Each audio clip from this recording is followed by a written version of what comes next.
19वां दोहा है। शुरू में ये 19 ज्यादा अंदर नहीं है, शुरू में ही है।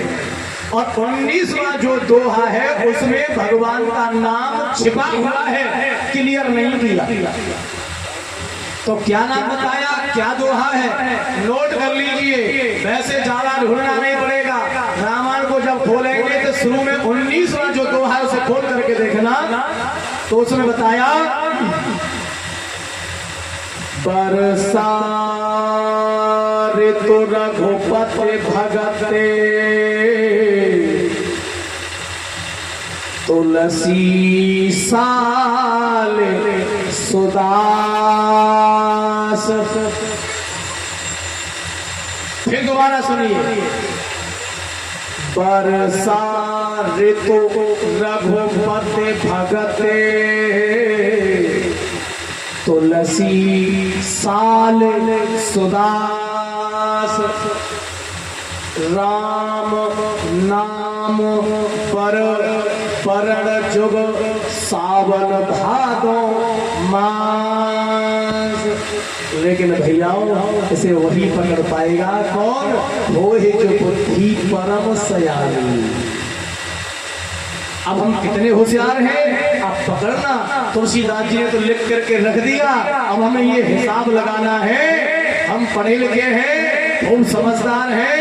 अब आप हिसाब लगाइए कि जो राम का नाम है जो दूसरों को वर देता है, वर्ण जो वर्णमाला, जो वर्णमाला है जिसमें लिखा हुआ है आ इ उ ऊ, छोटा आ बड़ा आ छोटी ही बड़ी ई, ये लिखा वर्णमाला। राम नाम वर, जो दूसरों को वर देता है वह नाम। वर्ण जुग, वर्णमाला को खोल के रखिए और उसमें क्या देखना है, सावन भादो मास। हमें ऐसे मिलान करना है जैसे सावन के बाद क्या आता है, भादो। अच्छा मैं कहूं कि सावन के बाद वैशाख आता है तो कोई मान जाएंगे, बोलो नहीं मानेंगे। मैं कहूं सावन के बाद में आषाढ़ आता है तो मान जाएंगे, आप कहेंगे आषाढ़ तो चल ही रहा है, अब बाद में आएगा सावन। जब आप ऐसे नहीं मानोगे तो बताओ फिर आप मानेंगे कैसे।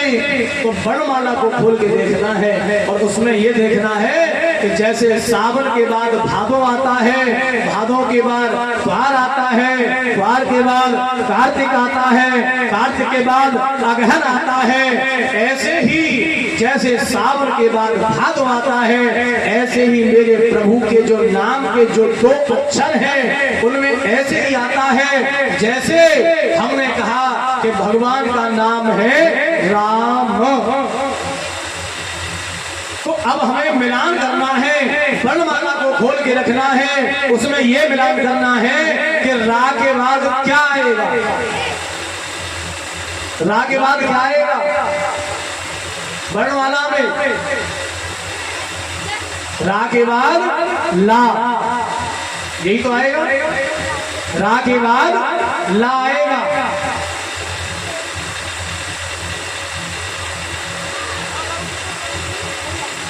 रा के बाद मा नहीं आएगा। ऐसे ही आपको ये हिसाब लगाना है कि आप जो भी नाम जपते हो, अब जो अक्षर है वर्णमाला में वही अक्षर एक दूसरे के पीछे है। और सुनिए, दूसरे दोहे में कुछ चिन्ह बताए हैं, जो उन अक्षरों के ऊपर जो मात्रा है, जो चिन्ह है वो भी दर्शाए गए हैं। वो क्या है, तो कहा एक छत्र एक मुकुट मणि। जो पहला अक्षर है उसके ऊपर छत्र है, ऐसे अर्थ जो है रामायण में उसमें दिया है, ऐसे है। अगर ऐसे करेंगे तो छत्र नहीं है, छत्र होगा जब ऐसे करेंगे। तो एक के ऊपर जो पहला अक्षर है उसके ऊपर छत्र है, और जो दूसरा अक्षर है उसके ऊपर मुकुट मणि यानी चंद्र बिंदु है कि बिंदी है। एक छत्र का मुकुट मणि सब बर रग पर जो, और तुलसी रघुवर नाम के वरण विराजत तो 2 अक्षर का मेरे प्रभु का नाम है। तुलसीदास जी कह रहे हैं। अब यहाँ विचार करना है, घर रामायण को खोल के देखना, भागवत को खोल के देखना, सब में माता बहनों भाइयों बंधुओं, जब हम उसे जान जाएंगे तब हमारी समझ में आएगा कि भगवान का नाम क्या है। और उसे जब सब जनाते हैं समय के सदगुरु। लेकिन मैं आपको बात बताऊं, मैं बहुत गुरुओं के पास गया, मैंने यही जाकर के कहा, मैंने कहा मुझे मुंह से बोलने वाले नाम की जरूरत नहीं है, मुझे तो उस नाम की जरूरत है जो खाते पीते सोते जगते चलते फिरते हर समय जो नाम चलता है श्वासों की क्रिया के द्वारा, मुझे वो चाहिए। लेकिन मुझे नहीं मिला। अब मुझे मिला तो कहां पर मिला मुझे? मैं अलीगढ़ कूलर रोड पर एक आश्रम है, मानव उत्थान सेवा समिति, श्री हंस ज्ञान मंदिर, जो गायत्री पैलेस है, गायत्री पैलेस की दीवार और उस आश्रम की दीवार एक है, लिखा हुआ है हंस ज्ञान मंदिर। मैं वहां पर सत्संग सुनने गया। भाई जब हमें किसी की आवश्यकता है, हमें प्यास लग रही है, तो नल तो ढूंढना पड़ेगा ना। मुझे प्यास थी, मैं वहां गया, जगह जगह पूछता फिरता था, पागल हो गया था एक तरह से समझो।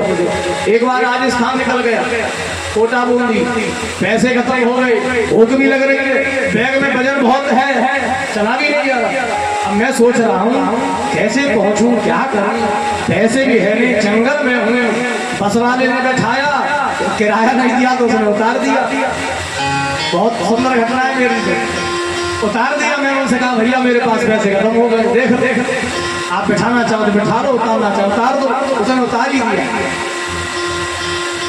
बहुत घूमा, बहुत जगह गया, पहाड़ों में निकल गया, वहां बैठ गया जाकर के, रिद्धि सिद्धियां भी, कई बार तो बिगड़ भी गई सिद्धि, तमाम कष्ट पड़ा, मेरे शरीर में निशान बने हुए होंगे। और ये ऐसे तो अभी आपको भी दिख जाएंगे, ये सब इंसान उन सिद्धियों की ने बहुत तंत्र मंत्रों का जाप किया, तमाम सिद्धि करने गया, सारी की सारी बेकार रही, कोई भी कामयाब नहीं रही। रिद्धि सिद्धियों से हम चमत्कार दिखा सकते हैं, खूब दिखा सकते हैं, लेकिन हमने जब सोचा कि हमारी जीवात्मा का कल्याण नहीं होगा तो हमने सब कुछ छोड़ दिया। जीवात्मा का कल्याण करना है, अधोगति को नहीं जाना। बड़ी मुश्किल से मनुष्य का शरीर मेरा है, हमें से ऐसे ही निकाल दे, कोई फायदा नहीं मनुष्य के शरीर से। जब मैं उस आश्रम में गया, जो मानव उत्थान सेवा समिति का जो आश्रम है, उस समय जो महात्मा थे, उस समय उनका नाम था योगवाई जी। अब मैंने उनका सत्संग सुना। जब मैंने सत्संग सुना और जब मैंने सुना कि हम क्या करते हैं, हम तो मुंह से बोलने वाले नामों का जाप करते हैं। मान लीजिए मेरे हाथ कट गए तो कैसे माना जपूंगा, ये मैंने विचार किया। जीभ कट गई तो कैसे बोलूंगा, क्यों भैया कैसे बोलूंगा?